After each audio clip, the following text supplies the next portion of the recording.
Hi everybody, my name's Peter Symes. I'm the curator of horticulture at the Melbourne Gardens, which is part of Royal Botanic Gardens Victoria.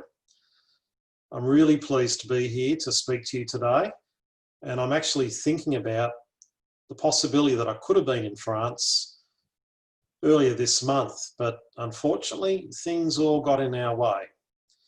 But be that as it may, let's move on. Now, you may have to excuse my Australian accent, but hopefully you can understand me. What I want to talk to you today about is the landscape succession strategy and how that led to an international enterprise called the Climate Change Alliance of Botanic Gardens. But importantly, I want to talk about how you all can become part of this.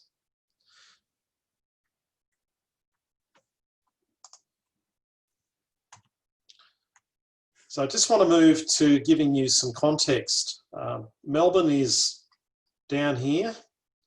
If I click again, you can see a ring around where Melbourne is. So Melbourne is the second largest city in Australia, has a population of about 5 million people. It's expected potentially by 2030, it could be the largest city in Australia with a population of 9 to 12 million.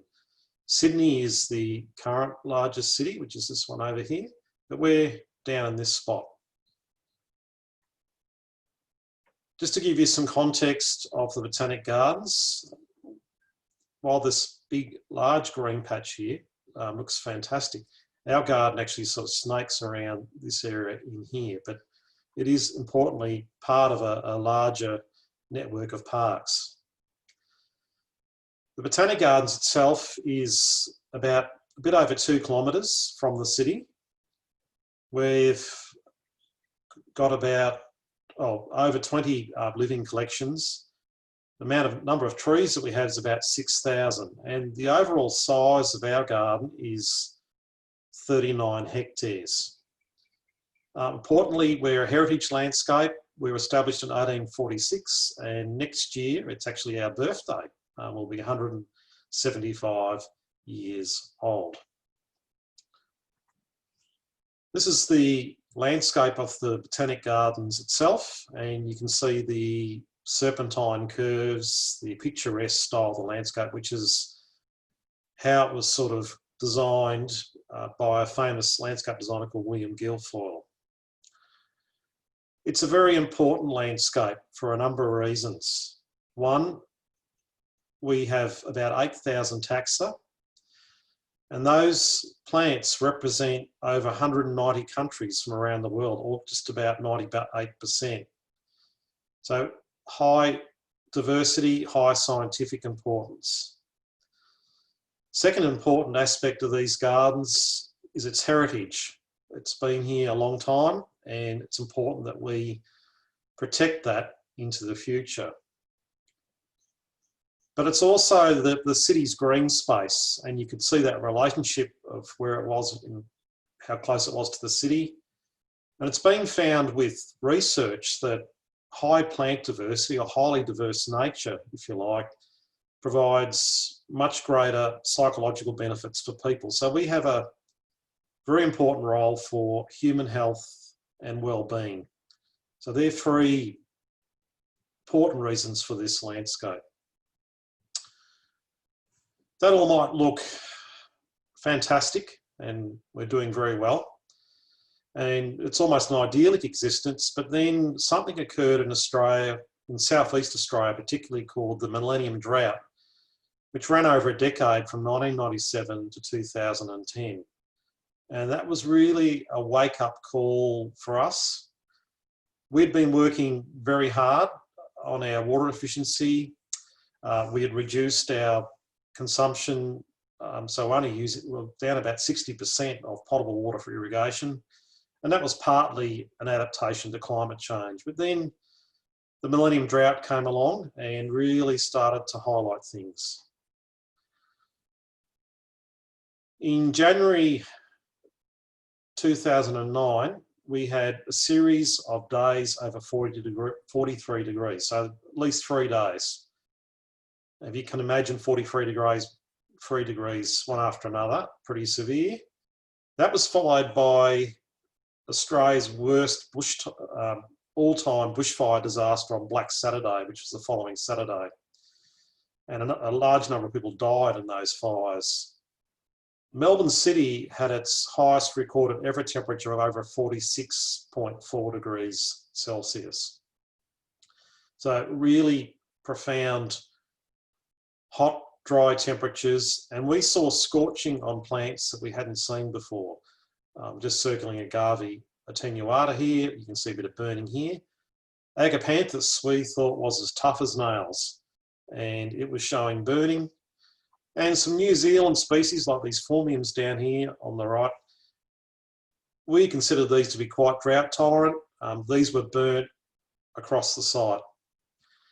It's interesting when you look at these images that some plants haven't burnt or exhibited any burning from these temperatures. So we've been talking about water use efficiency and drought and management, but one of the things that actually happened is that temperature now entered our language, or our vernacular, if you like, of landscape management. We're talking about how temperature affects our management. One of the important things to consider with climate change, that as our temperature bandwidth goes up, if you like, there's a higher probability or higher frequency of extreme days, extreme temperatures. And we're seeing that in our landscape now. We're seeing an increase in days over 40 degrees.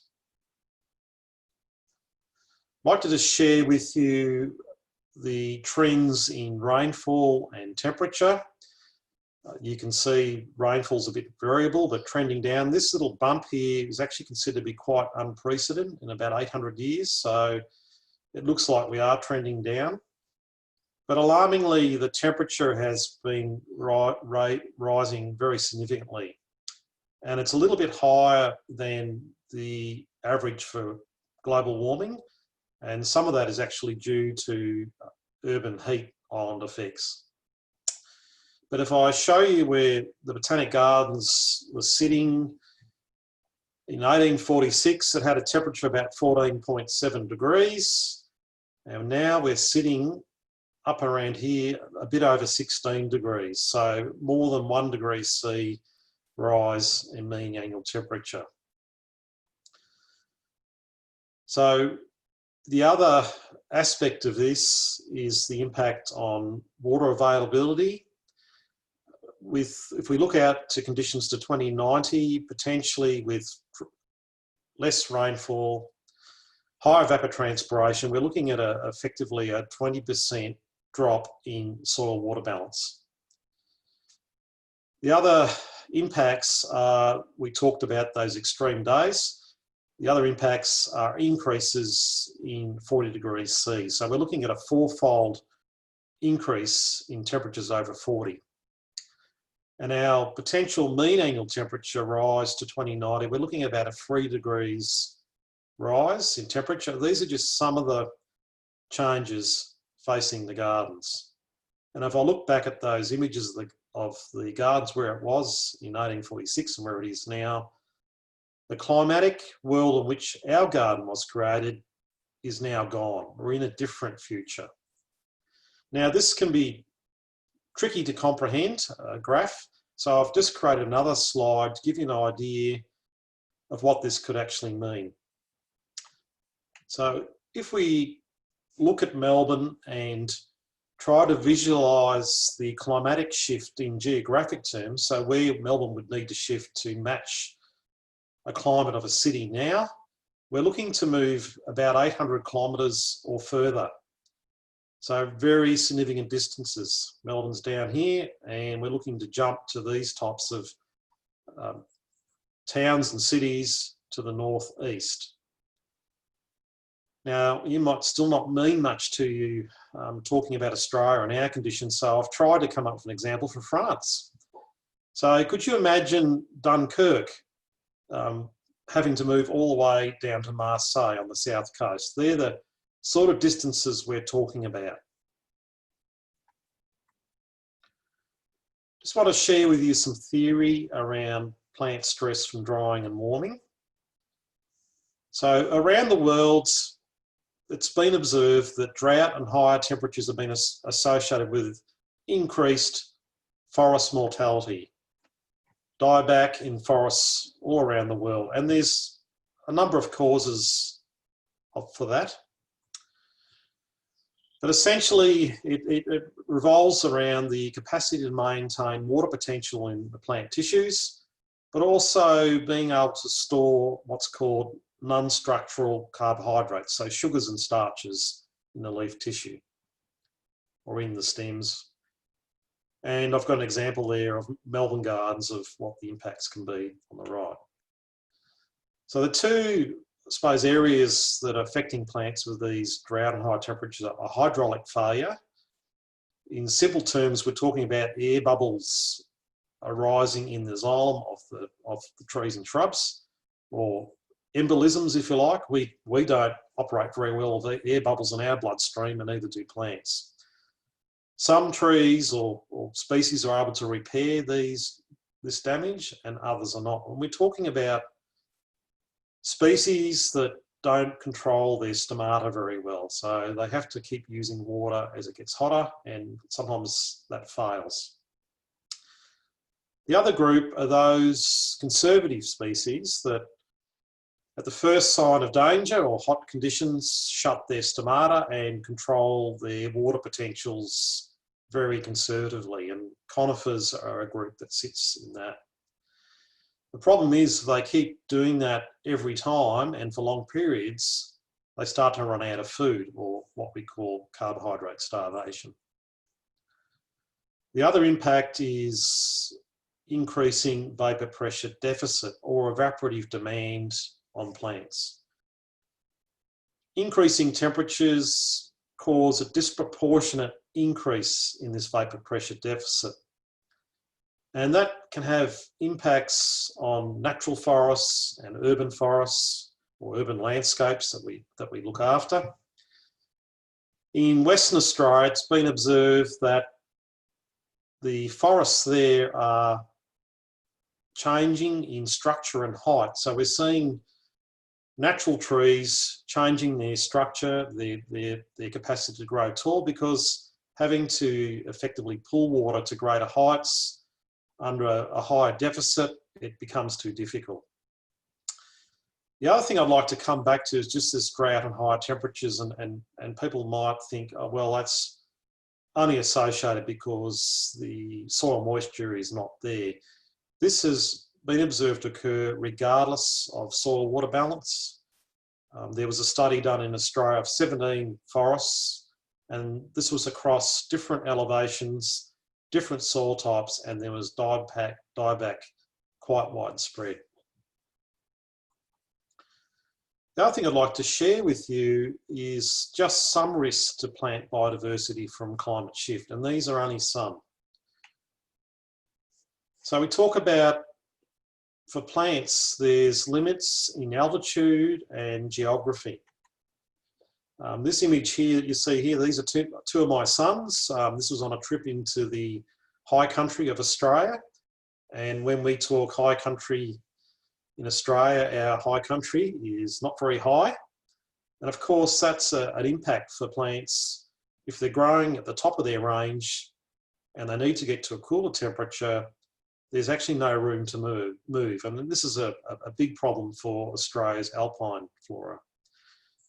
We also have geographic limits. If you're on an island and plants need to distribute themselves offshore, they've basically got to become navigators. And Australia being an island, that affects us. But there's other geographic limits. There's mountain ranges that might be in the way. There might be lack of ecological conductivity. There could be a desert in the way of plant distribution. So there is limits.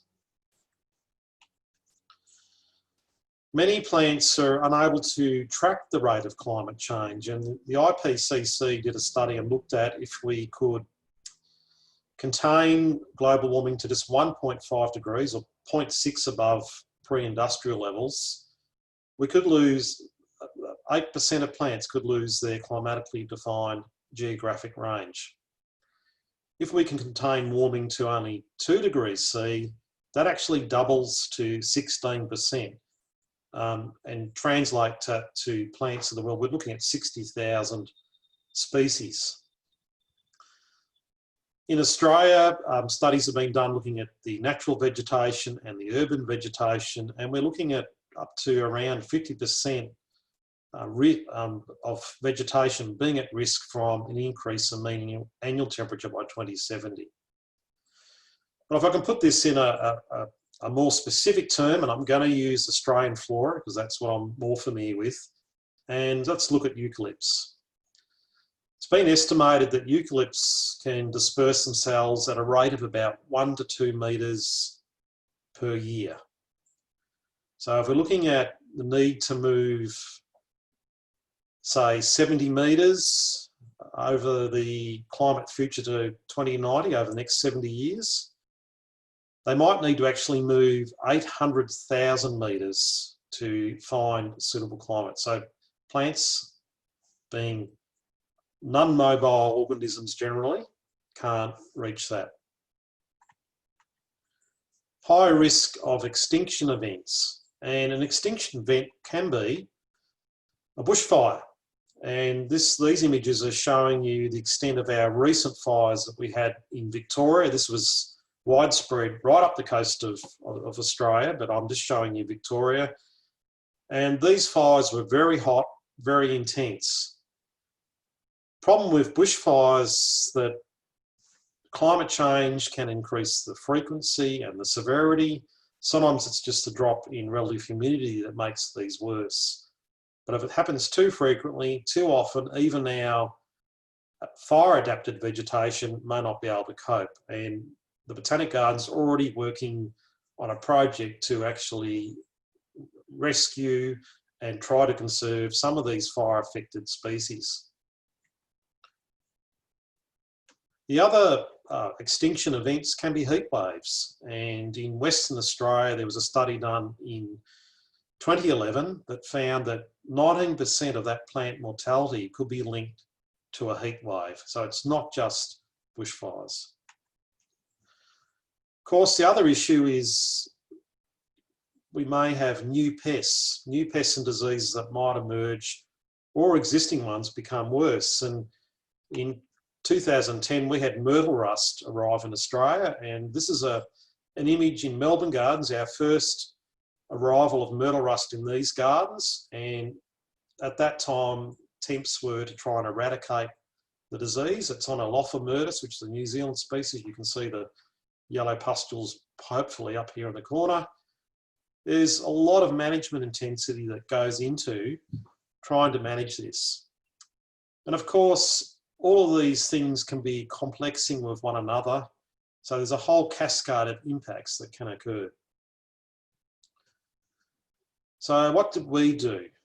We had these risks. We were looking at what do we need to do in our landscape. So we thought, if we need to manage this and maybe even prepare a management plan, we actually need to understand what are our risks. So we carried out a climate audit of our living collections, and this was not particularly sophisticated. We did it with the tools we had at the time, but we used the Köppen-Geiger climate classification. And the Köppen-Geiger climate classification is based on assumptions around that similar climates will have the same type of vegetation in different parts of the world. And it uses metrics of temperature and rainfall over various time periods and puts them in a hierarchical system. So we made some assumptions about suitable Köppen-Geiger climate classifications based on future temperature and rainfall, looked at our taxa, and we were able to do this for about 5,000 taxa.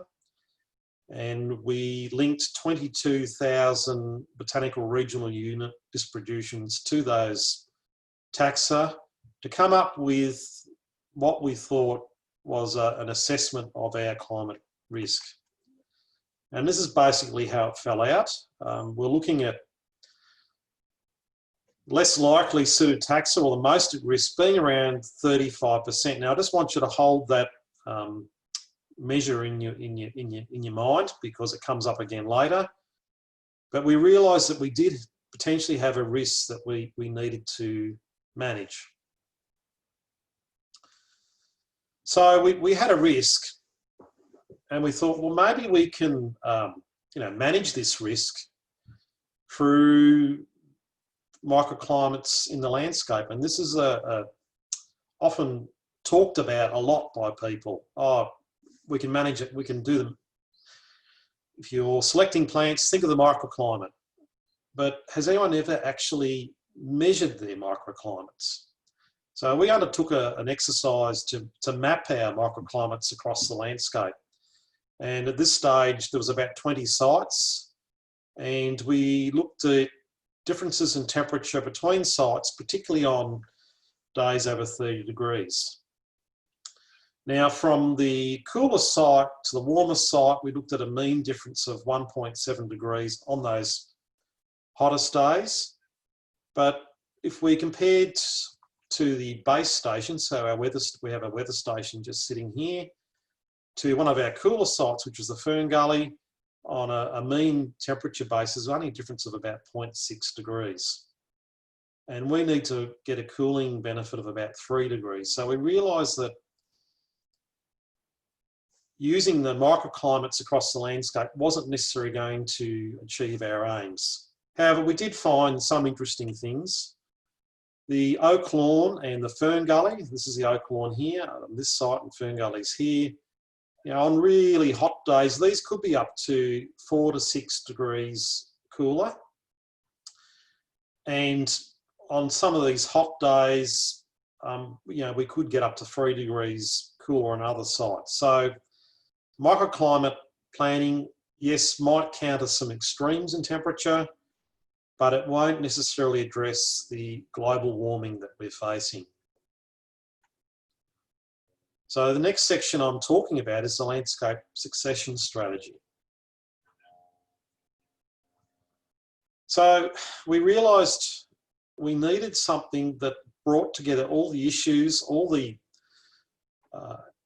aspects on the landscape and the services we needed to provide, and we need to integrate these. We felt we needed an integrated strategic plan, and there's more than this, of course, but some of the key ones for us were irrigation and water management.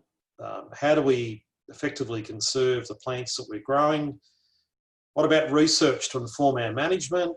Infrastructure? What about new ways of selecting plants? That's obviously important. Talked about human well-being as being something we need to think about. But what about learning and passing on the knowledge of a botanic garden?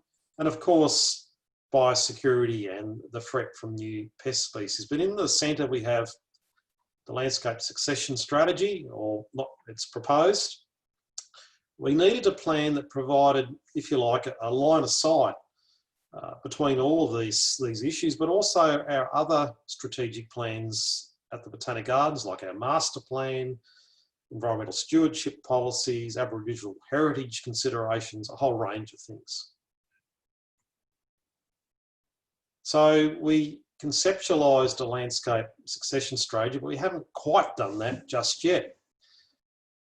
We thought about this and thought, well, in the world, surely somebody has looked at this and come up with a response to climate change. So we conducted a worldwide literature review. We also posted questions on professional networks such as LinkedIn.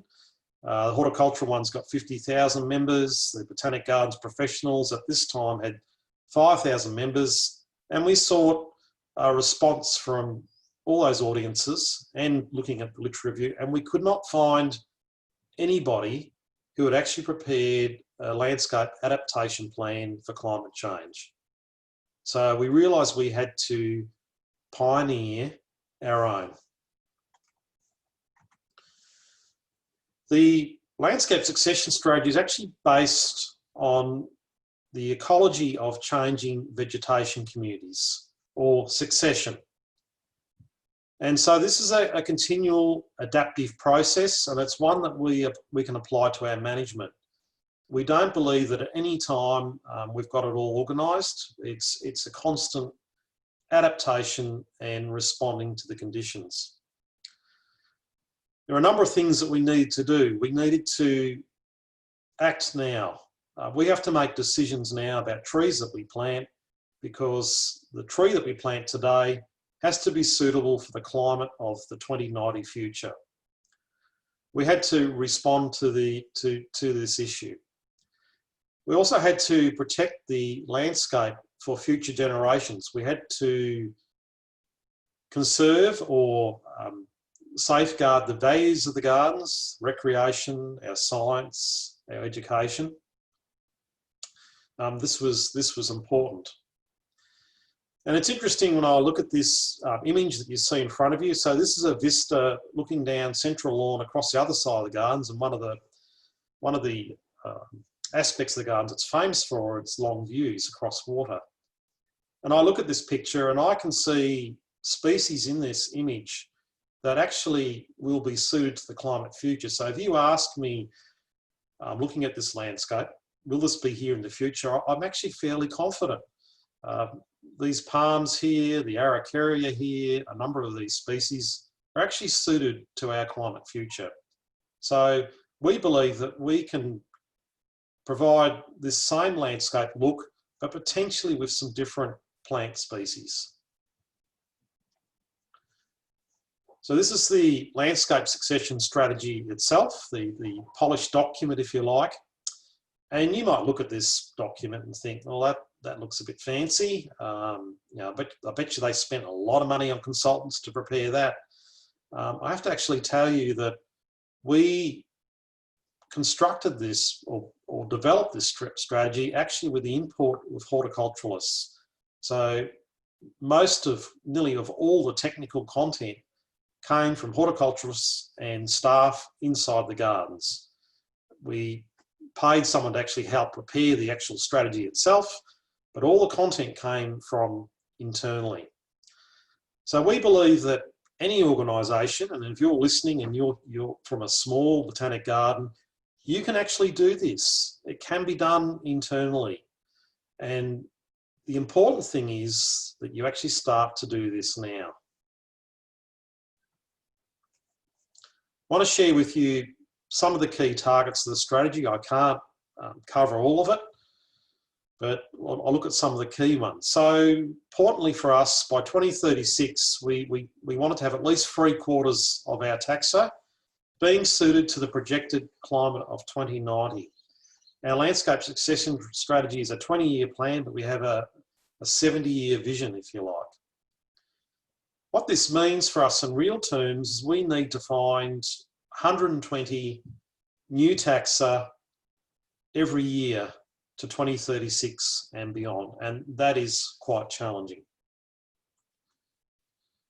But we have species like this brachychiton, Acerifolius, climate suited to the future, so we have options in Australia and beyond to meet that target.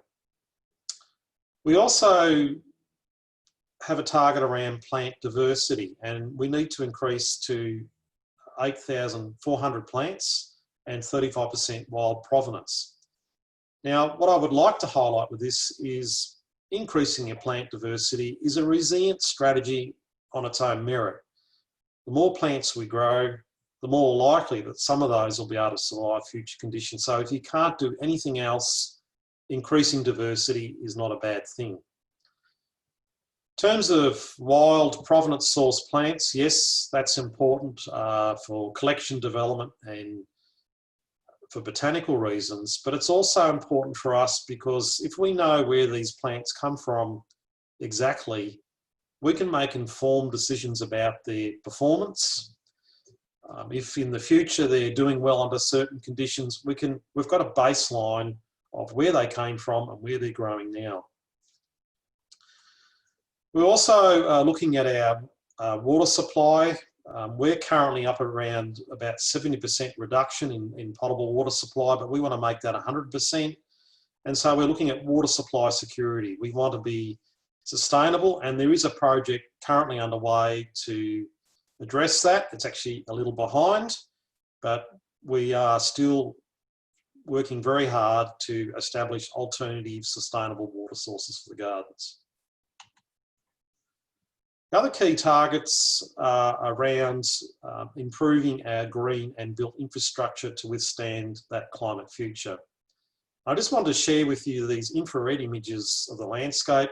Might not be able to see very well, but this is a path surface here. It's saying 66 degrees. That's probably a little higher than what it is actually. Might be around 60 at best. And we also have a lawn surface here in the shade on the same day at the same time at 26.4 degrees. So substantially lower, and this is the air temperature. So green landscapes, particularly if they've got access to water, can really provide a substantial cooling benefit. And if we make a comparison with, say, looking at probably a small tree, can use hundreds of litres of water per day in evapotranspiration. That's been likened to the cooling power of 70 kilowatt hours, or if you like, 2 residential air conditioners running all day. So if you need to make an argument that green infrastructure or our plants and landscapes can cool the environment, that's one. So we need to continue to provide this type of benefit that you see. You can see people sitting in the shade, people walking on the path.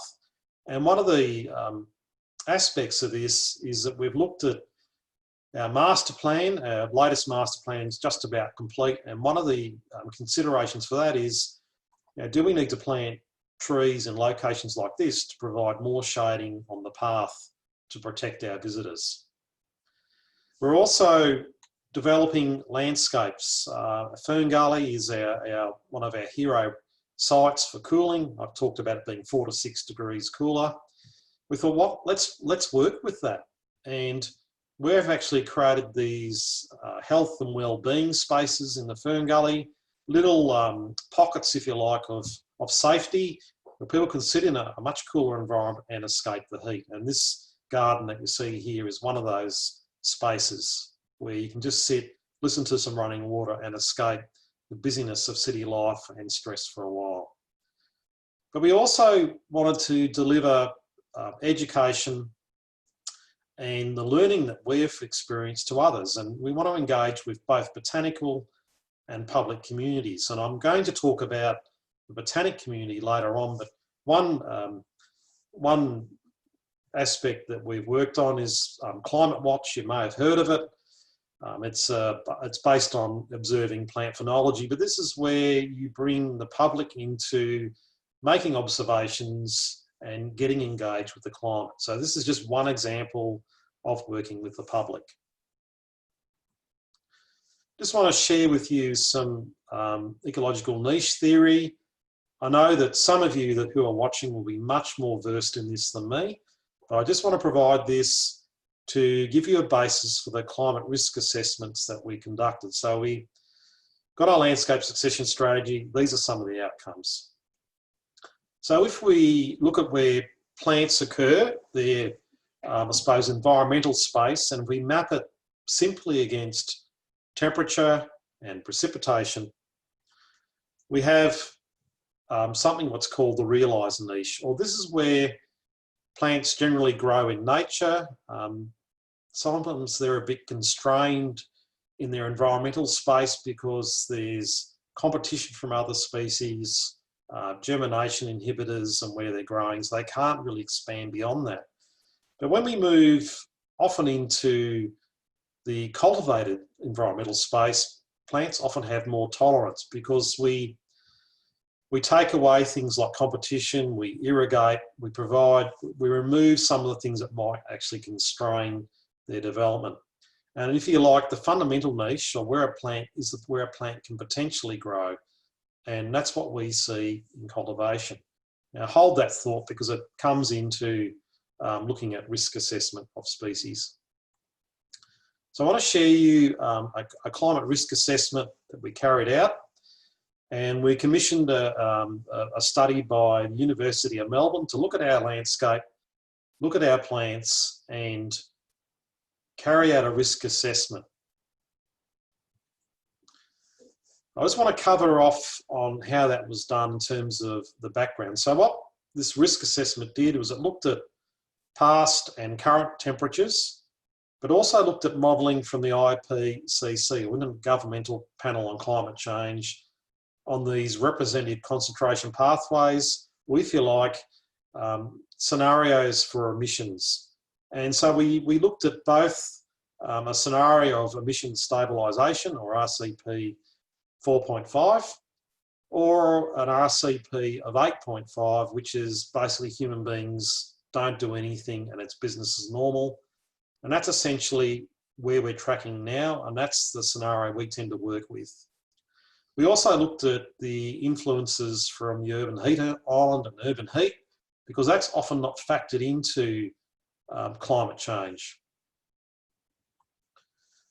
And then we looked at working with the University of Melbourne, and we had a Dr. Dave Kendall work on this for us, looking at plant occurrences around the world. Now there's a facility called GBIF, if you don't know it, Global Biodiversity Information Facility, and it is a register of both human observation but also scientific specimens or herbarium vouchers, and it has 240 million occurrences of plants with coordinates sitting in this free and open access database. So we can extract those occurrences for the species that we want to look at. And in the Botanic Gardens, we're able to do about 80% of our taxa, of our 8,000 taxa, we're able to link occurrences with climate data. We also look, it also includes spatial, bioclim spatial layers. Now bioclim is basically a set of variables looking at rainfall and temperature generally to create more, I suppose, biologically meaningful variables. And usually it's based on a monthly average. There's actually 19 of them. We worked with a few.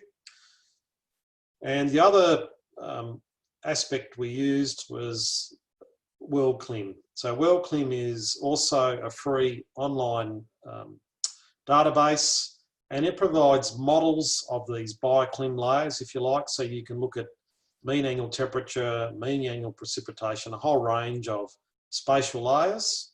And these can be laid right across the world. So that top image you see of mean annual precipitation, this one up here, that blue is the mean annual precipitation as it's modelled across the world.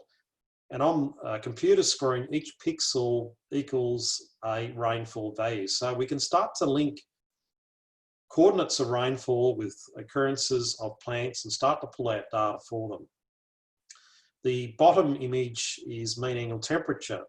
And so these are two layers, and I can work with these in geographic information systems for planning purposes. So the parameters that was used in this study was mean annual temperature, mean temperature of coldest quarter, mean maximum temperature of warmest month. These are all bioclim variables that you can obtain freely online. But we worked with mean annual temperature primarily, even though we collected data on these other parameters, because that's been found to be a very useful predictor or proxy, if you like, for urban plant distribution. And when I say proxy, it may well be it's predicting plant distribution, not because of temperature, but because there's other factors that relate to that temperature that influence that plant's distribution. But it's found to be fairly useful. And so we derived these temperature envelopes or temperature niches, and approximately around plus to minus 5 degrees C each side of the median value. So if a plant occurs at 15 degrees mean annual temperature, it might actually occur up to 20 degrees, and it might be able to cope with down to 10 degrees. So taking the theory a bit further, and I hope you're not falling asleep listening to me on this, but stay with me, it gets much more exciting. So if I take Jacaranda mimosa folia, grows quite well in Melbourne, but it has a very I suppose, wide climatic range. And we look at its distribution or frequency occurrence from a temperature, mean annual temperature perspective. We can plot out where it occurs in relation to, I suppose, statistical analysis or percentiles. And Jacaranda mimosiflora has quite a broad range, you can see here. It really crosses quite a number of temperatures. Other species can be very narrow in terms of their tolerance.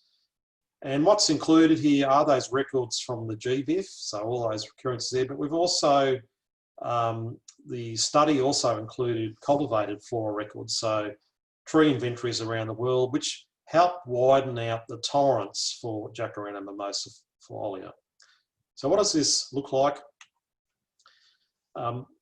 Basically, we could link climate flags to a particular percentile on that left graph that you see. So if the occurrences were over the 97.5th percentile, it means that the conditions of Melbourne are much warmer than where this plant grows, or basically not known to grow in this warmer place. So if the Melbourne's conditions were between the 20th to the 80th percentile, then it got a green climate flag, or considered to be suitable to that temperature. Now, we did this over a few scenarios. It was current temperature, the temperature 2050 under emission stabilisation, and temperature under the RCP 8.5, or business as usual. What does this look like? So this is a map of the Botanic Gardens, and those squares are 10 by 10 metre grids, and they're showing you the mean annual temperature average for that grid. And this is our current climate conditions. You can see some little grid squares starting to appear, but essentially there's a lot of green ones, which is good. Hold your breath, because what does this look like when we get to 2070 under an extreme climate? And this is what we're looking at for the Melbourne Gardens. So we're going from 12% high risk taxa to doubling that to over 26% considered to be at high risk. Now this can look alarming, and you might be, if you're working at the Botanic Gardens, you could be starting to get very worried, but it's actually very useful to look at the landscape this way. For example, we can make some informed decisions on it becomes sort of like a matrix for us to make strategic planning. This is actually the New Zealand collection down here, and it's not surprising for us that it's lighting up. We can look at that and think, well, can we do something about that? Do we want to continue to grow those plants? Or is it such a large area of risk we want to keep that collection? Do we need to build in more research?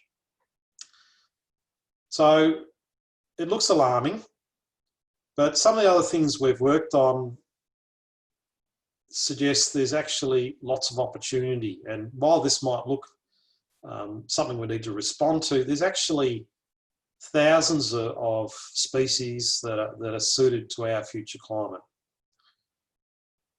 So what are the opportunities in living collection development if it gets warmer? And this could apply to anybody. So here you can see a map of the world, and here I've actually intersected a couple of bioclim layers, one being mean annual temperature and the other one being precipitation. And we've notionally taken a range of future temperature for Melbourne, 17 to 21. We've been a little bit conservative. We've actually gone a little bit on the higher end, and that we can create a layer from that. We've also looked at our, I suppose, irrigation sustainability. What can we sustain? What is the vegetation that matches our landscape? And so mean annual precipitation, there's a range of 200 to 1100 millimetres. And what you see here is an intersection of those two. So I'm looking at rainfall, looking at temperature, then spatially applying it to this map and looking at areas of the world that would guide our future living collection development.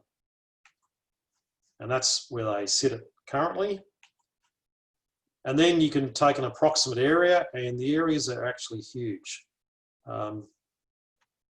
If I just look at the top 5 there, So Australia takes up about 30% of the area, 1 million square kilometres, and that's conservative, it's actually more than that. And the others, such as Argentina, South Africa, Mexico, and the United States of America, which includes Texas, Arizona, a few states, they're respectively about 9% each. Large area for us to work with.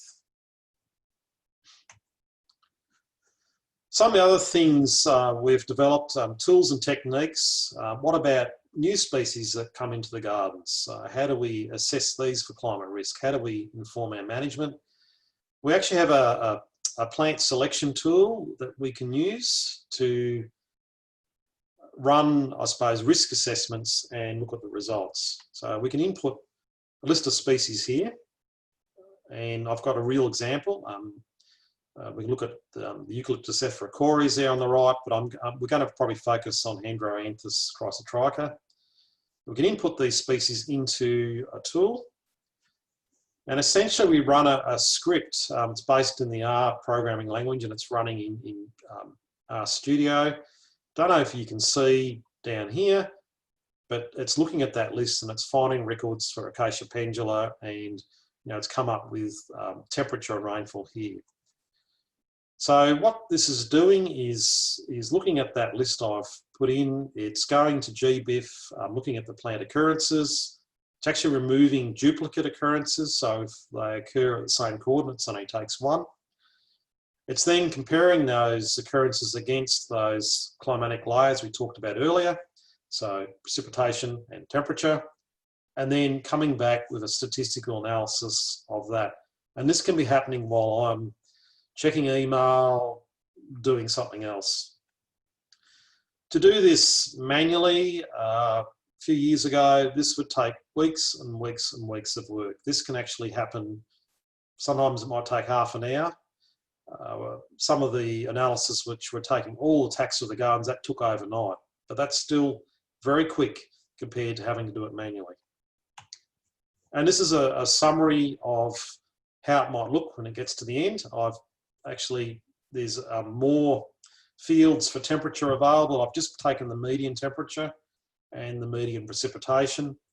This is essentially the report that's produced. We're looking at our climate flags, so some of these are heading into the red area. You may not want to be planting those out. It also gives us the results from GBIF, so looking down the number of occurrences. This one with only 13, we might take that result with a bit of caution, because it's not a large number of occurrences to get a reading. I just want to move to this plant here, Hadroanthus chrysotrichus. This is actually a picture of it growing in the Botanic Gardens right now. It occurs across Brazil and Argentina. It's one of those dry subtropical forest species, so it goes through a period of dormancy and then it gets covered with these amazing flowers. But interestingly, it's been growing in the gardens, I don't know for how long. We don't know when it was actually planted, but in its natural habitat, mean annual temperature of 21 degrees. So this tree's probably been growing at up to 6 degrees below its preferred mean annual temperature. And in the natural habitat, it gets at least 1,300 millimetres of rain a year. With irrigation and precipitation or natural rainfall, it's getting around 800 millimetres, and it's actually growing and surviving quite well. So we talked about the plasticity, if you like, of plants and cultivation. This is one example.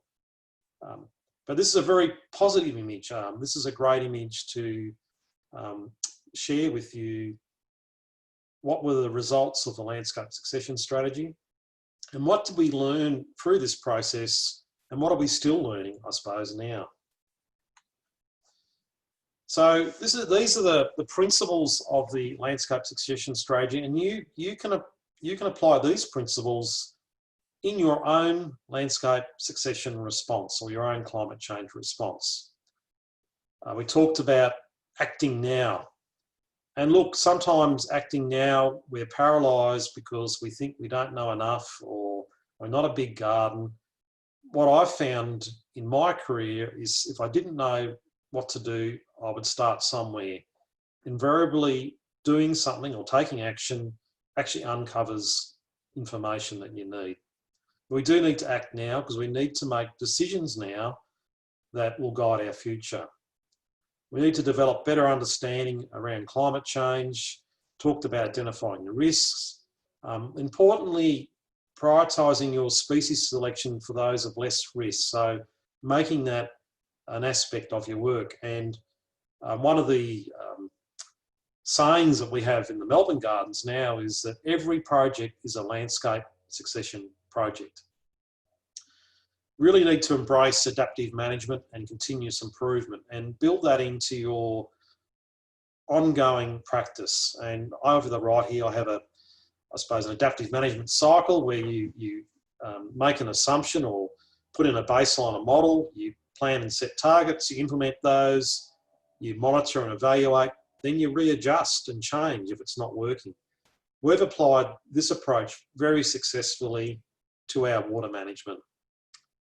And importantly, you need to build collaboration and partnerships. And in the presentation, I want to move now to the Climate Change Alliance of Botanic Gardens.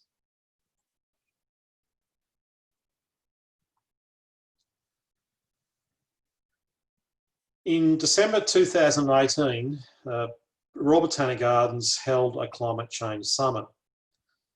The reason that we did this is we felt there was still a large knowledge gap, and we realised that climate change goes beyond borders. We cannot do this alone.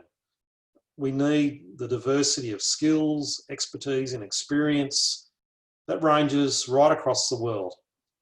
So we brought together 13 botanical organisations in Melbourne in December 2018. And importantly, it included small, you could say small botanic gardens to larger ones. It included a range of botanical garden organisations such as Botanic Gardens Conservation International, Botanic Gardens Australia, New Zealand, and the International Association of Botanic Gardens. But you can see the diversity of people and experience here. We had horticulturalists ranging right up to academics and CEOs of organisations from a range of countries. And this summit looked at climate change, and at the end of it, actually before I come to that, I just want to talk about some of the landscapes and diversity. So just to try and put, I suppose, a picture to the people that you just saw in that image. These are the landscapes they come from, you know, ranging from Buenos Aires down to Beijing, very different climates, very different botanic gardens. And of course, the organisations there in the middle, so Royal Botanic Gardens Victoria, BGCI, BGANS and the IABG. These were the founding partners or founding organisations of the Alliance. So at the end of this summit, these partners all signed what is known as the Melbourne Declaration, which is that whiteboard and paper you see down the bottom there. And this is the people behind those organisations that you see. And you might ask, why are we taking global action to protect and adapt botanical landscapes through a changing climate? Why that choice? Well, we felt this is what botanic gardens do best. We do collections, we do conservation, we're very good at education and engaging with people. This is really our legacy for the generation next, for the people that come behind us. And this is what we thought that botanic gardens can really do something very meaningful with. So what were the principles of the, just moving that, I'm not sure that's in the way. What were the principles of the Climate Change Alliance of Botanic Gardens? So we, a bit like the landscape succession strategy, we adopted these from the living systems that are interconnected all around us, and we felt we could actually learn from these systems that we work with. So looking around self-organisation, particularly celebrating and recruiting for diversity, really important to have a diverse group. Sometimes it's very difficult to maintain energy, so maintaining energy and momentum is important. Very importantly, nurturing our relationships, and that's often challenging to keep in contact with one another. We had to plan for resilience and adaptability. And I suppose in summary, it means that this approach is never out of date. It's constantly adapting and changing and keeping up with what needs to be done. And you might be thinking, well, an alliance is all well and good. You know, it's another network that I could belong to. What have they actually achieved? Have they achieved anything? There's a couple I want to share with you. One is we developed a landscape succession toolkit. And this is a document to help others develop their own climate change response. And this was showcased at the workshop at the BGAN's Congress in Wellington, New Zealand. We have shared it with others. This was a draft toolkit, and we ran a draft trial workshop to see how this would go.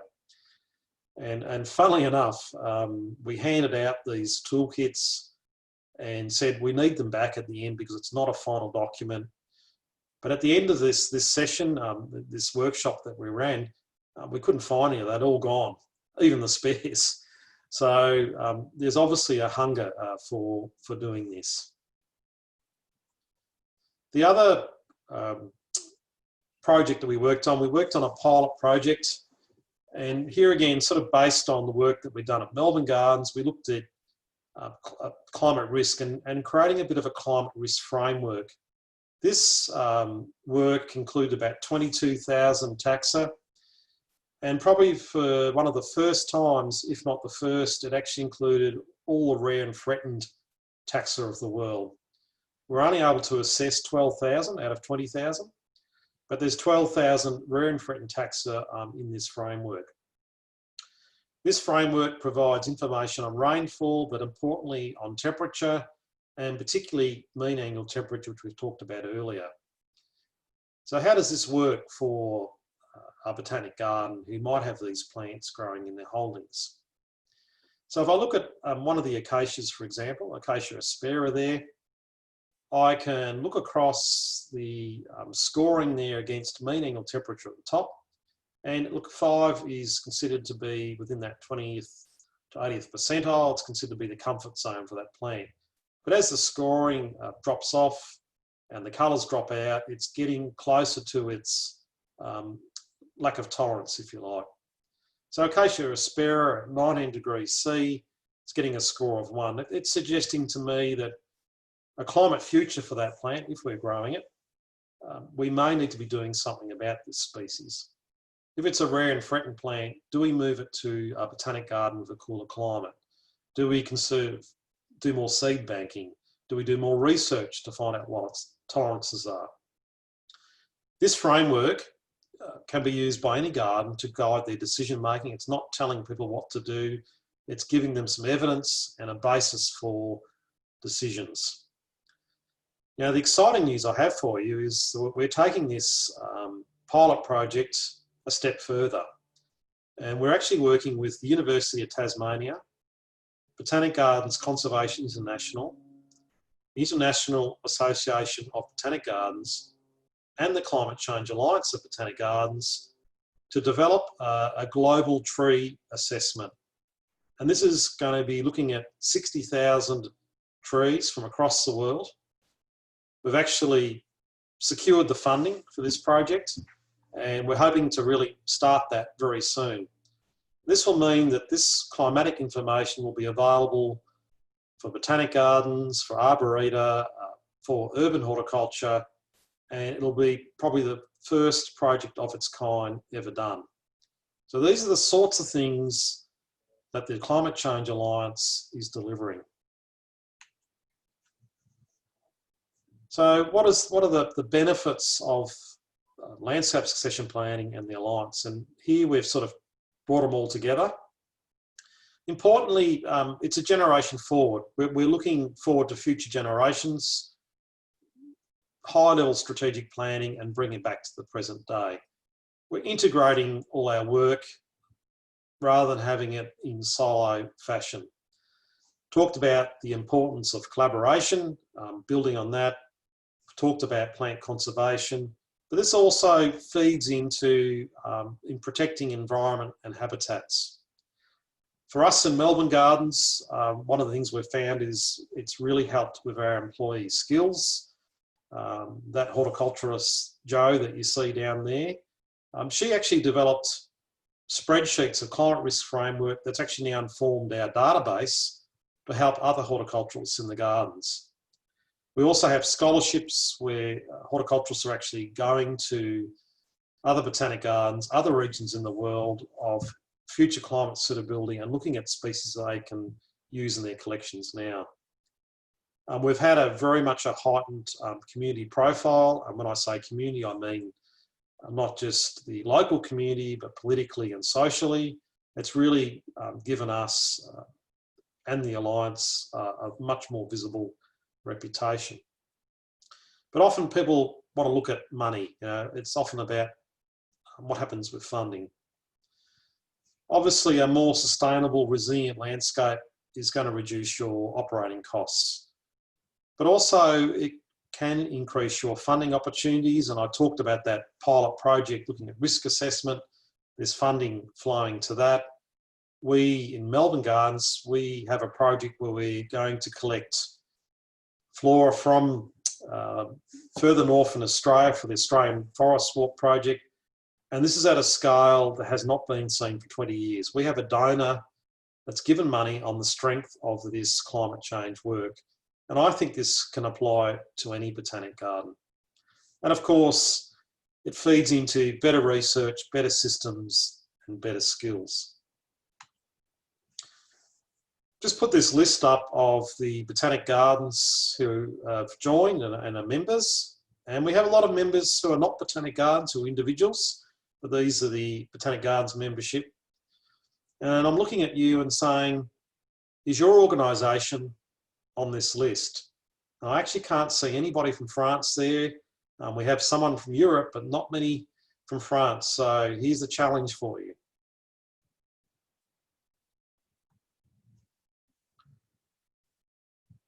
In the next 50 years, 20 to 50% of current plant species in botanic gardens and urban landscapes will likely experience temperatures they've never had before. Now, that's a really profound statement, and think about that. We're entering a world in which we haven't been. Climate change issues are profound, they're difficult, and it can be a big challenge for us. But if we work together, we can really build a much better response to it. We want your expertise, your skills to help craft botanic gardens for a changed world. We need all of us to work on this, and I ask you now to make your pledge to act now and join the Climate Change Alliance of Botanic Gardens. If you want more information, I suggest you look at this website here. That'll take you to a whole suite of resources. It shows you where you can join up, where the membership is, but a whole lot of information at that address there, or contact us by email. Thank you for listening to me. I wish I could have been there with you in person. I'm very happy to receive questions, or indeed, if you are interested, I'm happy to organise an online session where we can have a more, I suppose, real conversation rather than a recording. But thank you very much for listening. I really appreciate your time and very happy to work with you into the future. Thanks very much, and take care and keep safe, all of you.